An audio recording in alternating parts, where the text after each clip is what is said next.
ಅಂಗನವಾಡಿ ಮಕ್ಕಳ ಈ food menu ಬದಲಾವಣೆ ಆಗಿಬಿಟ್ಟಿದೆ.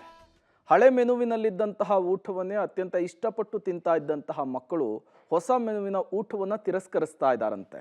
ಯಾಕಾಗಿ? ಬನ್ನಿ ಅದನ್ನೇ ನೋಡ್ಕೊಂಡು ಬರೋಣ. ಶೇಂಗಾ ಬೆಲ್ಲ ಹೋಯ್ತು, ಮಿಲೆಟ್ ಲಾಡು ಬಂತು. ಮೊಳಕೆ ಹೊಡೆದ ಕಾಳಿನ ಬದಲು ಪುಷ್ಟಿ ಲಾಡು. ಬೆಲ್ಲ, ಸಕ್ಕರೆ, ಅಡುಗೆ, ಎಣ್ಣೆ ಎಲ್ಲ ರೇಷನ್ ಬಂದ್. ಹಾವೇರಿ ಜಿಲ್ಲೆಯ ಅಂಗನವಾಡಿಗಳ ಮಕ್ಕಳಿಗೆ ದಿನನಿತ್ಯವೂ ಪ್ರಾಣ ಸಂಕಟ. ಉಪ್ಪು ಖಾರ ಇಲ್ಲದ ರುಚಿಸದ ಆಹಾರ ಬಲವಂತವಾಗಿ ತಿನ್ನುವ ಶಿಕ್ಷೆ ಮಕ್ಕಳಿಗೆ ನೀಡಲಾಗ್ತಿದೆ. ಸರ್ಕಾರ ಜಾರಿ ಮಾಡಿರುವ ಹೊಸ ಫುಡ್ ಮೆನು ಈಗ ಪುಟ್ಟ ಮಕ್ಕಳಿಗೆ ಹೊಸ ಫಜೀತಿ ತಂದಿಟ್ಟಿದೆ. ಹೊಸ ಮೆನು ಪ್ರಕಾರ ಪ್ಲಾಸ್ಟಿಕ್ ಪ್ಯಾಕೆಟ್ನಲ್ಲಿ ಬರುವ ಆಹಾರ ತಿನ್ನಬೇಕಾಗಿದೆ.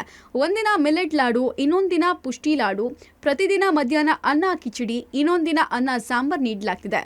ದುರಂತ ಅಂದ್ರೆ ಅಂಗನವಾಡಿಗಳಲ್ಲಿ ನೀಡಲಾಗ್ತಾ ಇರುವ ಅನ್ನ ಕಿಚಡಿ ಕೆಂಪಗಾಗಿರುವ ಖಾರವೇ ತುಂಬಿರುತ್ತೆ. ಮಕ್ಕಳು ಒಲ್ಲದ ಮನಸ್ಸಿನಿಂದ ಖಾರವಾದ ಕಿಚಡಿ ತಿನ್ನಬೇಕು. ಅದರಲ್ಲೂ ಅಂಗನವಾಡಿಗಳಲ್ಲಿ ಕೊಡ್ತಾ ಇರೋ ಅನ್ನ ಸಾಂಬಾರ್ ರುಚಿ ಆ ದೇವ್ರೇ ಬಲ್ಲ. ತರಕಾರಿ, ಸೊಪ್ಪು, ಅಡುಗೆ ಎಣ್ಣೆ ಬಳಸದೆ ಮಾಡಿರುವ ಸಾಂಬಾರ್ ಅನ್ನಕ್ಕೆ ಬಡಿಸಲಾಗ್ತಾ ಇದೆ. ಪುಟ್ಟ ಮಕ್ಕಳು ಈ ಸತ್ವರಹಿತ ಅನ್ನ ಸಾಂಬಾರ್ ತಿನ್ನಬೇಕಾಗಿದೆ. ಸಾಂಬಾರ್ ತಯಾರಿಸೋಕೆ ಅಡುಗೆ ಎಣ್ಣೆ ಕೂಡ ಪೂರೈಕೆ ಆಗ್ತಿಲ್ಲ. ಶೇಂಗಾ ಕಾಳು ಕೊಡ್ರು, ಹಾಲು ಕೊಡ್ರು. ಈಗ ಬರೀ ಪುಡ್ ದಿವಸ ಪುಡ್ ಹಿಟ್ಟು ತಿಂತಾರನ್ರಿ. ಆ ಪುಡ್ ಹಿಟ್ಟಿನಾಗ ಏನಿಲ್ರಿ, ನೀರು ಕಲಿಸಿ ಕೊಡ್ತಾರ ಸಪ್ಪೆಂದು. ಈಗ ಮಕ್ಳು ತಿಂತಾವನ್ರಿ ಮತ್ತ ಅವು. ಈಗ ಬರೇ ದಿವಸ ಅದನ್ನ ಕೊಡ್ತಾರ ಅವು. ಆ ಕಿಚಡಿಗೆ ಏನಿಲ್ರಿ, ಒಗ್ಗರಣೆ ಹಾಕಂಗಿಲ್ಲ, ಪಗ್ಗಣೆ ಹಾಕಂಗಿಲ್ಲ. ಹಂಗ ಕಿಚಡಿ ತಿಂತಾವನ್ರಿ ಹುಡುಗರು. ಅವು ಏನಿಲ್ಲ ಅದಕ್ಕೆ. ಹೊಸ ಮೆನು ಜಾರಿಯಾದ ಬಳಿಕ ಅಂಗನವಾಡಿಗಳಿಗೆ ಪೂರೈಕೆ ಆಗ್ತಾ ಇದ್ದ ಬೆಲ್ಲ, ಸಕ್ಕರೆ, ಹೆಸರುಕಾಳು, ಹೆಸರುಬೇಳೆ, ಅಡುಗೆ ಎಣ್ಣೆ, ಶೇಂಗಾ ಎಲ್ಲವೂ ಬಂದಾಗಿದೆ. ಶೇಂಗಾ ಬೆಲ್ಲ ಇಷ್ಟಪಟ್ಟು ತಿಂತಾ ಇದ್ದ ಮಕ್ಕಳೀಗ ಹೊಸ ಮಿಲೆಟ್ ಲಾಡು ತಿನ್ನೋಕೆ ಹಿಂದೇಟು ಹಾಕ್ತಾ ಇವೆ. ಹಿಂದಿನ ಮೆನು ಪ್ರಕಾರ ನೀಡಲಾಗ್ತಾ ಇದ್ದ ರವೆ ಪಾಯಸ ಬದಲು ಅನ್ನ ಕಿಚಡಿ ನೀಡಲಾಗ್ತಿದೆ.